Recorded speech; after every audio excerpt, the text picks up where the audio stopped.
আসসালামু আলাইকুম। আন্তর্জাতিক বাংলা সংবাদে আপনাদের স্বাগতম। শুরুতেই জানিয়ে দিব সংবাদ শিরোনাম, পরে বিস্তারিত। মুমূর্ষু ক্ষেপণাস্ত্র হামলায় কাঁপল ইসরায়েল। অন্যদিকে রাশিয়াকে ক্ষেপণাস্ত্র সরবরাহ করলেও লঞ্চার দেয়নি ইরান। এবং ইরানের মাটিতে আক্রমণ করার সাহস কারণে বললেন পেজেশকিয়ান। অন্যদিকে লেবাননের পৌঁছানোর আগে পেজের ওয়াকিটকিতে বিস্ফোরক রাখা হয়েছিল।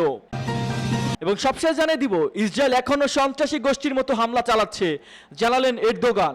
এতক্ষণ দেখছিলেন সংবাদ শিরোনাম, এবার বিস্তারিত। তার আগে আপনি আমাদের ভিডিওটি কোন জেলা থেকে দেখছেন অবশ্যই কমেন্ট করে জানিয়ে দিবেন এবং আমাদের সাথে থাকার জন্য চ্যানেলটি সাবস্ক্রাইব করে দিবেন।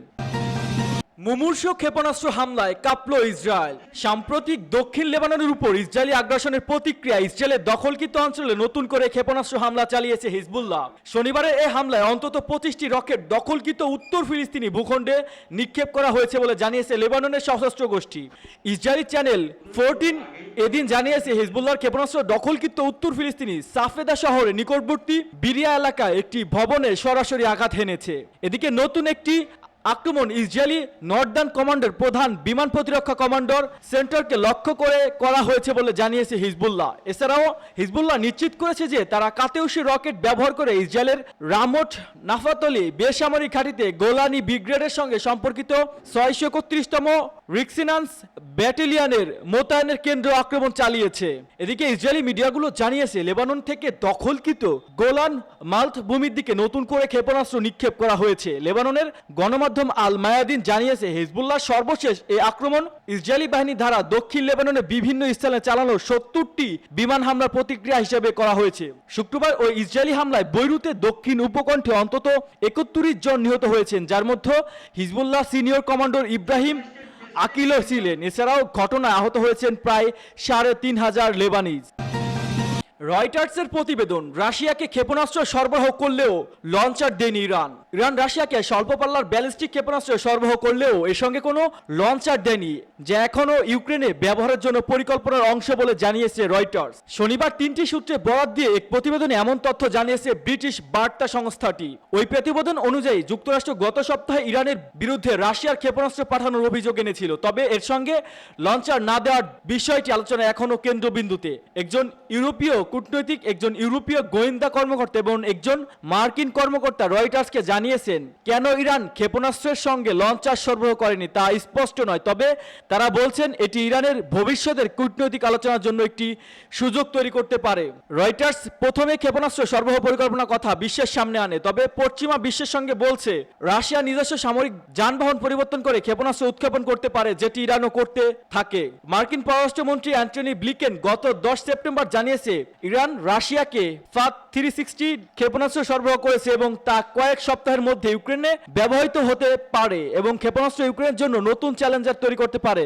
যেহেতু এটি অত্যন্ত দ্রুত গতির লক্ষ্যবস্তুতে আঘাত হানতে সক্ষম, তবে ইরান সরবরাহ এই ধরনের অস্ত্র সরবরাহ বিষয়টি অস্বীকার করে আসছে এবং রাশিয়া দাবি করেছে তারা কেবল কৌশলগত সহযোগিতা আদান প্রদান করছে। পশ্চিমা বিশেষজ্ঞরা বলছে ইরানের এই পদক্ষেপটি ভবিষ্যৎ কূটনৈতিক আলোচনার জন্য একটি কৌশল হতে পারে, বিশেষ করে জাতিসংঘের সাধারণ পরিষদের সামনে ইরান এবং ইউরোপীয় কর্মকর্তাদের আলোচনার সুযোগ রয়েছে।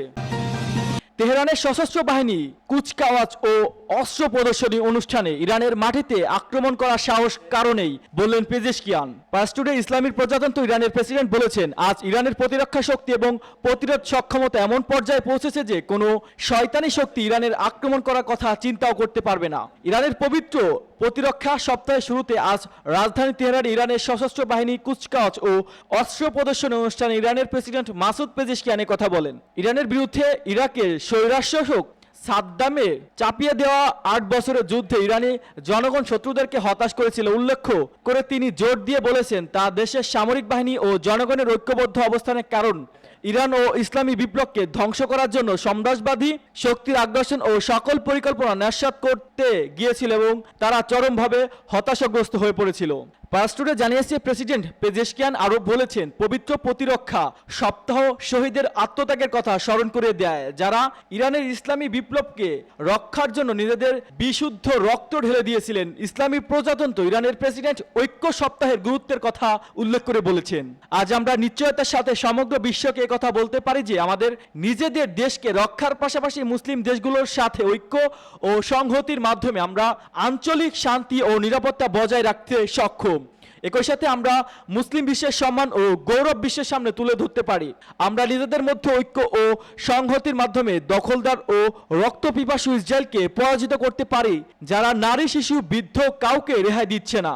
ইরানের প্রেসিডেন্ট আরও বলেছেন, ইসলামী উম্মাহ ঐক্যবদ্ধ থাকলে ইহুদিবাদী ইসরায়েল এ ধরনের অপরাধ করতে পারবে না। প্রেসিডেন্ট তার ভাষণে শেষাংশে ইরানি শান্তি ও নিরাপত্তা বজায় রাখার জন্য সশস্ত্র বাহিনীর প্রচেষ্টার প্রশংসা করে বলেছেন, আজ ইরানের সম্মান ও গৌরব তাদের কাছে ঋণী। লেবাননে পৌঁছানোর আগে পেজার ওয়াকিটকিতে বিস্ফোরক রাখা হয়েছিল। লেবাননে বিস্ফোরিত হওয়া তারহীন যোগাযোগ যন্ত্র পেজার ও ওয়াকিটকিগুলো বিস্ফোরণ স্থাপন করা হয়েছিল, যেগুলো দেশটিতে পৌঁছানোর আগে লেবানন কর্তৃপক্ষের করা প্রাথমিক তদন্তে এমন তথ্য উঠেছে বলে জানিয়েছে বার্তা সংস্থা রয়টার্স। রয়টার্সের খবরে আরও বলা হয়, লেবাননে পৌঁছানোর আগে ইলেকট্রনিক ডিভাইসগুলো বিস্ফোরক স্থাপনের তথ্য জানিয়ে জাতিসংঘে লেবাননের মিশনের পক্ষ থেকে নিরাপত্তা পরিষদ ওই চিঠি দেওয়া হয়েছে। তাতে বলা হয়েছে, ওই ডিভাইসগুলো ইলেকট্রিক বার্তা পাঠানোর পর সেগুলো বিস্ফোরিত হয় বলে কর্তৃপক্ষের বদ্ধ ধারণা। গত মঙ্গলবার ও বুধবার লেবাননের বিভিন্ন অঞ্চলে পেজার ও ওয়াকিটকি সহ বিভিন্ন ইলেকট্রিক ডিভাইসের বিস্ফোরণের ঘটনা ঘটে।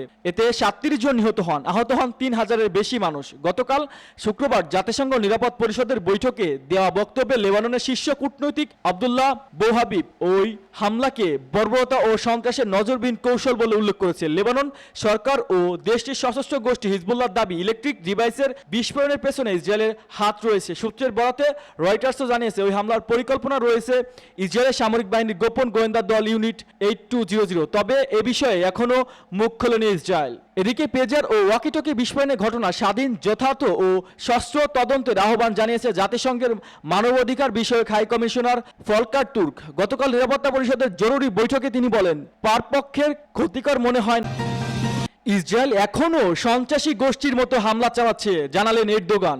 সম্প্রতি লেবাননে ইসরায়েলি হামলা নিন্দা জানিয়েছে তুরস্কের প্রেসিডেন্ট রিসেপ তাইয়েপ এরদোগান। তার দাবি, এই হামলা ইসরায়েলের আঞ্চলিক সংঘাত সম্প্রসারণের উচ্চাকাঙ্ক্ষার প্রমাণ বহন করে।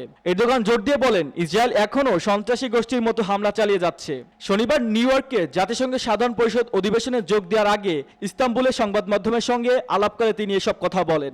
লেবাননে পেজার বিস্ফোরণের প্রসঙ্গে এরদোগান বলেন, এই হামলার মাধ্যমে ইসরায়েল প্রমাণ করেছে যে বেসামরিক নাগরিকদের প্রতি তাদের কোনো সংবেদনশীলতা নেই এবং তারা তাদের ঘৃণ্য লক্ষ্য অর্জনের জন্য যে কোনো উপায় অবলম্বন করতে পারে। তুর্কি প্রেসিডেন্ট আরও বলেন, ইসরায়েল এই আক্রমণগুলোকে পুরো লেবানন এবং আশেপাশের অঞ্চল জুড়ে সম্প্রসারিত করছে এবং এতে কিছু পশ্চিমা দেশের সমর্থন রয়েছে। তিনি এ সময় সবাইকে সতর্ক করে দিয়ে বলেন, এই অঞ্চলটি বর্তমানে একটি অবর্ণীয় বিশাল সংকটের মুখোমুখি। এ বিষয়ে তুর্কি নেতা আন্তর্জাতিক সম্প্রদায়, বিশেষ পশ্চিমা দেশগুলোর প্রতি আহ্বান জানিয়েছেন, যাতে তারা ইসরায়েলের এ জঘন্য কর্মকাণ্ড দেখার বলকে প্রতিরোধ পদক্ষেপমূলক নেয়। লেবানন মঙ্গলবার ও বুধবার পেজার এবং আইকম নামক ওয়্যারলেস যোগাযোগ ডিভাইস বিস্ফোরণে অন্তত 37 জন এবং নিহত এবং 3250 জনের বেশি মানুষ আহত হয়েছেন, যাদের মধ্যে নারী ও শিশুও রয়েছে। এ বিষয়ে অবশ্য ইসরায়েলের পক্ষ থেকে কোনো মন্তব্য পাওয়া যায়নি। এদিকে অবরুদ্ধ গাজা ইসরায়েলি আগ্রাসনের বিষয়ে শুক্রবার এরদোগান বলেছেন, জাতিসংঘের সাধারণ পরিষদে তার ভাষণে তিনি